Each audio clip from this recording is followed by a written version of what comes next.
नमस्कार विद्यार्थी मित्रों, पाठ नंबर 7 साय नामक पाठ का बहुवैकल्पिक प्रश्न, भाषा की बात के प्रश्नों का उत्तर, मौखिक प्रश्नों का उत्तर और लिखित प्रश्नों का उत्तर इस वीडियो में आपको हम दे रहे हैं। तो इसको आप ध्यान से देखेंगे और वीडियो को देखने के बाद आपके मौखिक प्रश्न, लघु उत्तरी और दीर्घ उत्तरी प्रश्नों का उत्तर आपको अपनी फेयर नोटबुक में लिखना है।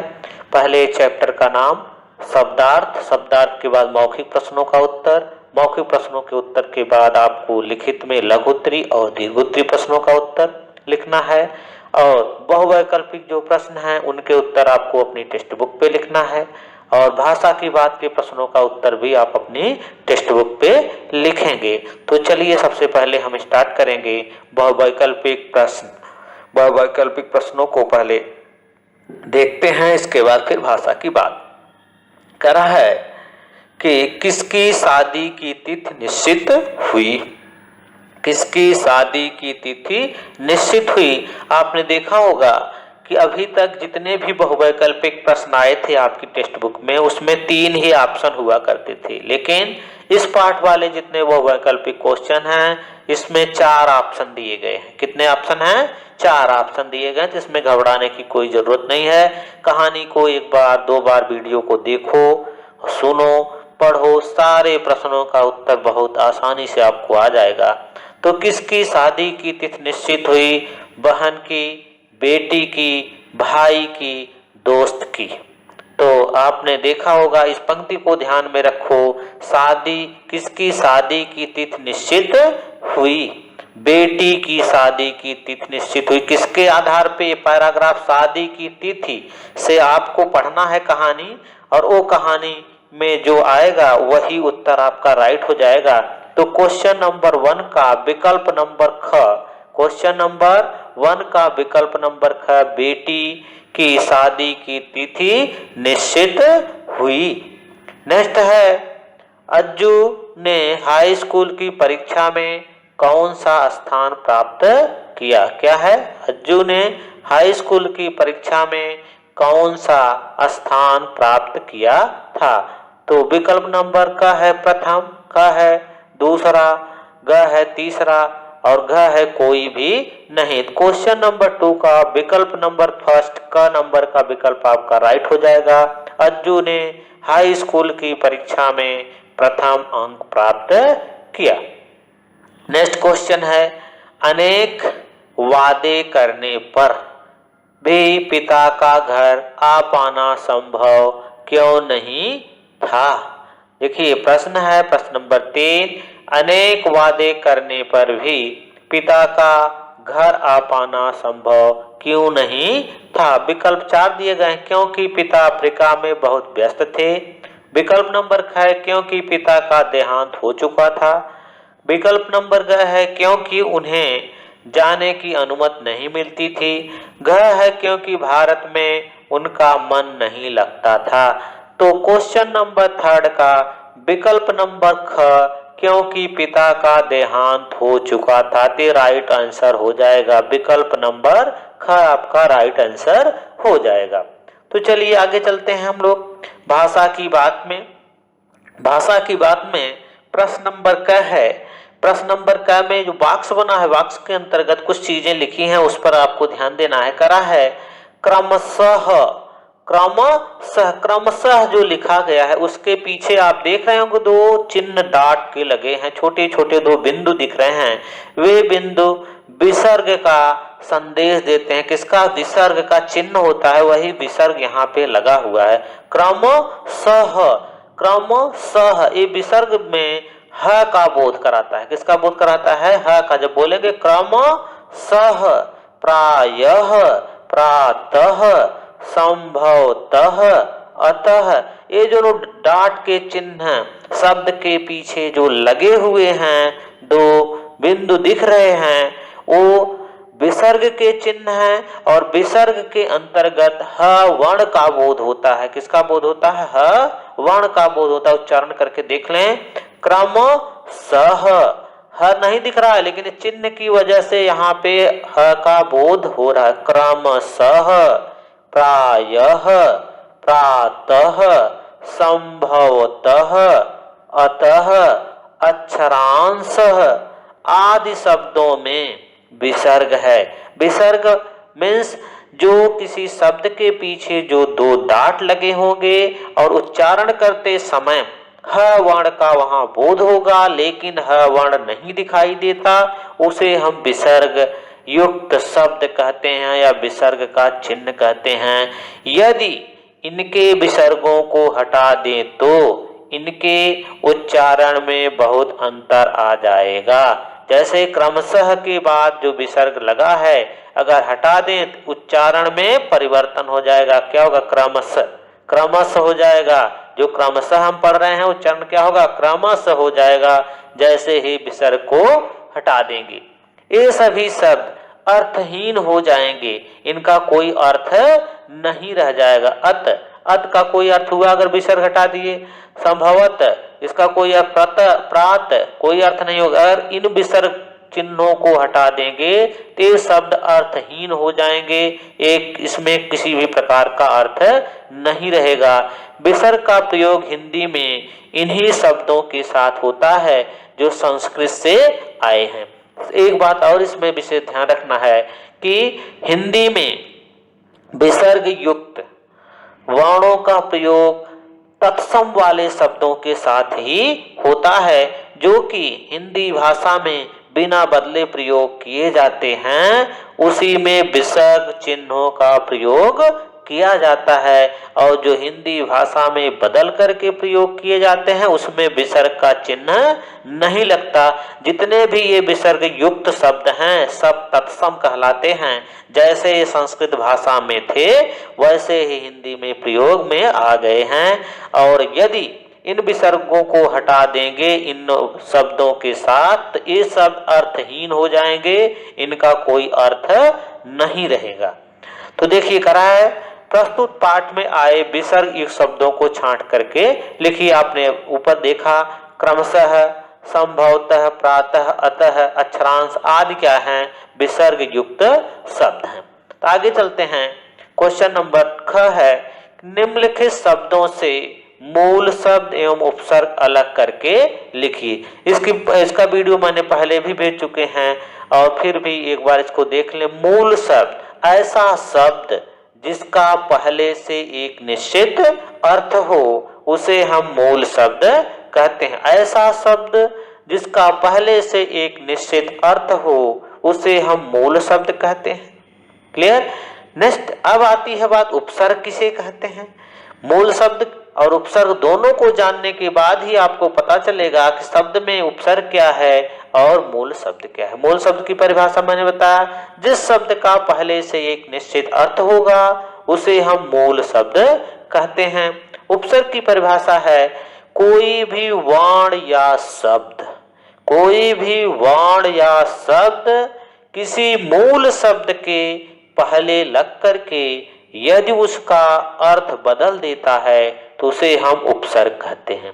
कोई भी वर्ण या शब्द किसी मूल शब्द के पहले लग करके यदि उसके अर्थ में परिवर्तन ला दे या उसको बदल देता है तो उसे हम उपसर्ग कहते हैं। तो आइए कुछ उपसर्ग और मूल शब्द के उदाहरण आपके टेक्स्ट बुक में दिए गए हैं, उसको हम लोग देख लेते हैं।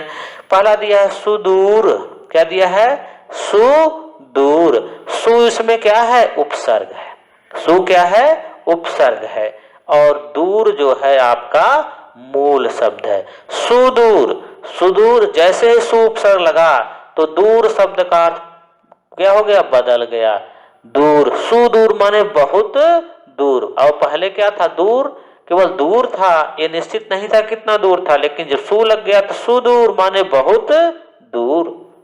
दूसरा है प्रति उत्तर। प्रति उत्तर, अब इसमें देखना ऐसे शब्द बहुत टिपिकल होते हैं, आपको पता नहीं चलता इसमें उपसर्ग क्या होते हैं, उस समय आपको तुरंत संधि कर लेनी चाहिए। प्रति उत्तर, प्रति प्लस उत्तर। प्रति क्या है? उपसर्ग है, उत्तर आपका मूल शब्द है। नेक्स्ट है असहाय। अ उपसर्ग है, सहाय मूल शब्द है। बेबसी, बेबसी, तो बे आपका उपसर्ग है और ये मूल शब्द है।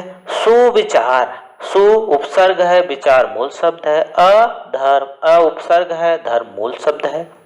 इसके बाद आता है निम्नलिखित शब्दों में से विलोम शब्द पर गोला लगाइए। निम्नलिखित शब्दों में से विलोम शब्द पर गोला लगाइए। विलोम शब्द जो हैं उन शब्दों को चिन्हित करना है। पहले आपके इस लाइन में पूरे के पूरे क्या दिए गए, शब्द दिए गए हैं और इन शब्दों का जो विलोम शब्द होगा उसको आपको अपनी टेक्स्ट बुक में चिन्हित करना है या गोला लगाना है। शब्द पहला क्या दिया है, विदेशी। विदेशी शब्द का विलोम क्या होगा वो बताना है। विदेशी शब्द का विलोम होगा देशी। अब यहाँ देशी को गोला बना देंगे, अंडरलाइन कर लेंगे। नेक्स्ट है आवश्यक। आवश्यक का विलोम अनावश्यक। प्रथम, प्रथम का विलोम अंतिम। संभव, संभव का विलोम असंभव। उत्साह तो साह। तो इस प्रकार से आपके विलोम शब्द रहे। इसके बाद आता है ई प्रत्यय लगाकर विशेषण शब्द बनाइए। ई प्रत्यय लगा करके क्या बनाना है, विशेषण बनाना है। तो आपको विशेषण भी जानना पड़ेगा, विशेषण किसे कहते हैं। और विशेषण के दो भाग होते हैं, एक तो विशेष्य होता है और दूसरा विशेषण होता है। तो विशेषण की परिभाषा है संज्ञा सर्वनाम शब्द की जहां विशेषता बताई जाए। संज्ञा सर्वनाम शब्द की जहां विशेषता बताई जाए उसे हम विशेषण कहते हैं, सामान्य परिभाषा है। विशेषण को दो भाग होते हैं, एक तो विशेष्य होता है और दूसरा विशेषण होता है। विशेष, जिस चीज की हम विशेषता बता रहे हैं वो विशेष्य होता है। जिस चीज की विशेषता बता रहे हैं वह विशेष्य होता है और उस चीज की जिसके द्वारा विशेषता बताई जा रही है वह विशेषण होता है। जिसके द्वारा विशेषता बताई जाती है वह विशेषण होता है। विशेष को दो भागों में बांटा गया है, विशेष्य और विशेषण। तो विशेष और विशेषण से बाद हम लोग प्रत्यय की परिभाषा जान लेते हैं। प्रत्यय किसे कहते हैं और प्रत्यय होता क्या है। प्रत्यय की परिभाषा है कोई भी वर्ण या शब्द किसी मूल शब्द के पीछे लग करके यदि उसके अर्थ में परिवर्तन ला देता है तो उसे हम प्रत्यय कहते हैं। उपसर्ग की परिभाषा क्या थी, पहले लगता था मूल शब्द के तब अर्थ को बदलता था, और प्रत्यय जो है किसी मूल शब्द के पीछे लगता है, बाद में लग करके उसके अर्थ को बदल देता है। तो आइए हम लोग ई प्रत्यय के द्वारा कुछ विशेषण युक्त शब्द की रचना करते हैं। तो पहला शब्द आपका दिया गया है आपकी स्क्रीन पे, समुद्र। क्या दिया है, समुद्र। अब इस समुद्र में हमें ई प्रत्यय जोड़ना है और ई प्रत्यय जोड़ने के बाद क्या करेगा ई प्रत्यय, इसका अर्थ बदल करके इसको विशेषण में बदल देगा। समुद्र है, अभी ये समुद्र आपका मूल शब्द था, अब जैसे ई प्रत्यय लगा तो बन जाएगा समुद्री। क्या हो जाएगा, समुद्री। नेक्स्ट है न्याय। न्याय में ई प्रत्यय लगा, न्यायी, न्यायी बन गया। रोग, रोगी। विदेश, विदेशी। ई प्रत्यय जैसे लगा उसके अर्थ में परिवर्तन आता गया। नेक्स्ट फिर है उसी प्रकार से इला प्रत्यय लगकर विशेषण शब्द बनाइए। इला प्रत्यय, इसमें क्या था, ई प्रत्यय लगाकर विशेषण शब्द बनाना था, इसमें इला प्रत्यय लगा करके विशेषण शब्द बनाना है। शब्द दिया गया है, प्रत्यय क्या जोड़ना है, इला जोड़ना है। बर्फ, तो बर्फ में इला प्रत्यय जब जोड़ेंगे तो बर्फ ही ला बन जाएगा। रंग है, रंग में इला प्रत्यय जोड़ेंगे रंगी ला बनेगा। जोश है, जोश में इला प्रत्यय जोड़ेंगे जोशी ला बनेगा। चमक है, चमक में इला प्रत्यय जोड़ेंगे चमकीला बन जाएगा। इस प्रकार से प्रत्यय का काम है कि शब्द को जो मूल शब्द है उसमें परिवर्तन ला देना। नेक्स्ट है निम्नलिखित वाक्यों में सर्वनाम शब्द को रेखांकित कीजिए। सर्वनाम शब्द को रेखांकित कीजिए। क्या कर रहा है, निम्नलिखित शब्दों को सर्वनाम शब्द को रेखांकित कीजिए। अब हमको जानना है सर्वनाम शब्द होता क्या है और सर्वनाम शब्द को कैसे पहचाना जाता है। तो सुनिए, कर रहे हैं सर्वनाम शब्द की परिभाषा है संज्ञा के स्थान पर संज्ञा के स्थान पर प्रयोग में लाया जाने वाला वर्ण या शब्द सर्वनाम कहलाता है। संज्ञा के स्थान पर प्रयोग में लाया जाने वाला वर्ण या शब्द सर्वनाम कहलाता है। अब बात ये आती है संज्ञा के स्थान पे सर्वनाम का प्रयोग क्यों किया जाता है, वो भी जान लें। संज्ञा के स्थान पर सर्वनाम का प्रयोग करने का एक ही कारण है, एक ही शब्द, एक ही वर्ण यदि वाक्य में बार बार आएगा तो वाक्य की सुंदरता कम हो जाती है। इसलिए संज्ञा के स्थान पर सर्वनाम का प्रयोग किया जाता है। तो चलिए देखते हैं इसमें सर्वनाम कौन कौन से हैं। निम्नलिखित वाक्यों में सर्वनाम शब्द को रेखांकित कीजिए। हम मैच अवश्य जीतेंगे। यहाँ पे हम शब्द जो है सर्वनाम है, सर्वनाम को अंडरलाइन कर लेंगे। दूसरा है मैं कल आपके पास आऊंगा, मैं कल आपके पास आऊंगा। यहाँ पे मैं और आपके पास दोनों शब्द जो है सर्वनाम के हैं। नेक्स्ट है जो परिश्रम करेगा वह सफलता पाएगा। जो भी सर्वनाम शब्द है और वह भी सर्वनाम शब्द है, दोनों अंडरलाइन करेंगे। तुम अपना पाठ याद करो, तुम और अपना, ये दोनों सर्वनाम शब्द के उदाहरण हैं। पांचवा है वह सदैव गुरुजनों की आज्ञा का पालन करता है, वह जो है सर्वनाम शब्द का उदाहरण है। मेरे साथ बगीचे में कौन जाएगा, मेरे, ये भी सर्वनाम शब्द का उदाहरण है और कौन भी सर्वनाम शब्द का उदाहरण है। नेक्स्ट है वह बुजुर्ग परोपकारी था, वह सर्वनाम शब्द का उदाहरण, वह पर अंडरलाइन कर लेंगे। उसके मन में गहरी उत्कंठा थी, उसके जो है आपका सर्वनाम शब्द का उदाहरण है। तो इस प्रकार से आपकी भाषा की बात समाप्त होती है। भाषा की बात जैसे जैसे आपको टेक्स्ट बुक में बताया है लिखने के लिए, उसी प्रकार से आपको लिखना है। अब हम लोग देखेंगे इस पाठ के मौखिक प्रश्न और उनके उत्तर, और इनको किस तरीके से करना है वो तो मैंने पहले से ही बता दिया है। तो चलिए पहले मैं एक बार प्रश्नों को आपको पढ़ के सुनाते हैं, इसके बाद इनके उत्तर को भी। प्रश्न, मौखिक प्रश्न पहला है पत्नी के पास महीने तक पत्र क्यों नहीं आए। पत्नी के पास महीनों तक पत्र क्यों नहीं आए। तो इसका जवाब आपका मौखिक प्रश्न का पहला जवाब है कि पत्नी के पास महीनों तक पत्र क्यों नहीं आए। तो इसका जवाब हो जाएगा उसका पति अफ्रीका में बीमार था, इसलिए महीनों तक कोई पत्र नहीं आया। प्रश्न था कि पत्नी के पास महीनों तक पत्र क्यों नहीं आया। तो इसका उत्तर हो जाएगा उसका पति अफ्रीका में बीमार था, इसलिए महीनों तक कोई पत्र नहीं आया। क्वेश्चन नंबर 2 है आपका पत्र के मिलने का परिवार वालों पर क्या प्रभाव पड़ा। पत्र के मिलने के बाद परिवार वालों पर क्या प्रभाव पड़ा, ये प्रश्न है। उसका उत्तर होगा पत्र पढ़ने के बाद, पत्र जब मिलता है इसके बाद, पत्र को पढ़ने के बाद परिवार वाले दुखी हो गए, क्योंकि पत्र के माध्यम से पता चला कि उनका पति बहुत बीमार है और अफ्रीका के अस्पताल में भर्ती है। पत्र पढ़ने के बाद परिवार वालों दुखी हो गए क्योंकि पत्र के माध्यम से पता चला कि उनका पति बहुत बीमार है और अफ्रीका के अस्पताल में भर्ती है। क्वेश्चन नंबर 3 है आपका कि सहज रूप से तन्नू के लिए वर मिल जाने का कारण बताइए। सहज रूप से तनु के लिए वर मिल जाने का कारण बताइए। तो कह रहा है पिता अफ्रीका में सोना बटोर रहा है, माने पिता अफ्रीका में अत्यधिक धन कमा रहा है, इसी सोच के कारण तनु का ब्याह आसानी से हो गया। नेक्स्ट क्वेश्चन है आपका घर से जाने वाले पत्र में अज्जू के बारे में क्या क्या लिखा था। घर से जाने वाले पत्र में अज्जू के बारे में क्या क्या लिखा था। तो देखिए अज्जू कहता है कि बड़ा होकर वह भी पापा की तरह अफ्रीका जाएगा, इंजीनियर बनेगा। छठी कक्षा में अव्वल आया है। छठी कक्षा में अव्वल माने फर्स्ट आया है। मास्टर जी कहते हैं वजीफा मिलेगा।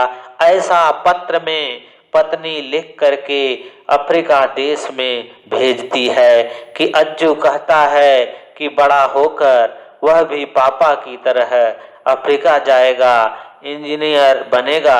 छठी कक्षा में अव्वल आया है। मास्टर जी कहते हैं वजीफा मिलेगा। ऐसा पत्र में लिख करके पत्नी अपने पति के पास अफ्रीका देश भेजती है। क्वेश्चन नंबर क है लघुत्तरी। लघुत्तरी में देखें पहले प्रश्न को। पत्र को अजीब क्यों कहा गया? पत्र को अजीब क्यों कहा गया? तो सुनिए इसके उत्तर को। करा है उस व्यक्ति ने बहाना बनाया। देखिए क्वेश्चन है आपका लिखित में लघुत्तरी पहला कि तनु की शादी में अनुपस्थित होने के लिए उस व्यक्ति ने क्या बहाने बनाए। तनु की शादी में अनुपस्थित होने पर उस व्यक्ति ने क्या बहाने बनाए, ये आपका प्रश्न है लिखित का लघुत्तरी क्वेश्चन नंबर 1। और उसका उत्तर है आपका उस व्यक्ति ने बहाना बनाया कि उसने नया कारोबार शुरू किया है। उस समय मजदूरों की हड़ताल चल रही है। ऐसे समय में वह कारोबार छोड़कर नहीं आ सकता। वह व्यक्ति बहाना बनाया कि उस व्यक्ति ने बहाना बनाया कि उसने नया कारोबार शुरू किया है। उस समय मजदूरों की हड़ताल चल रही है। इस समय मजदूरों की हड़ताल चल रही है। ऐसे समय में वह कारोबार छोड़कर नहीं आ सकता। ऐसा वह व्यक्ति बहाना बनाया।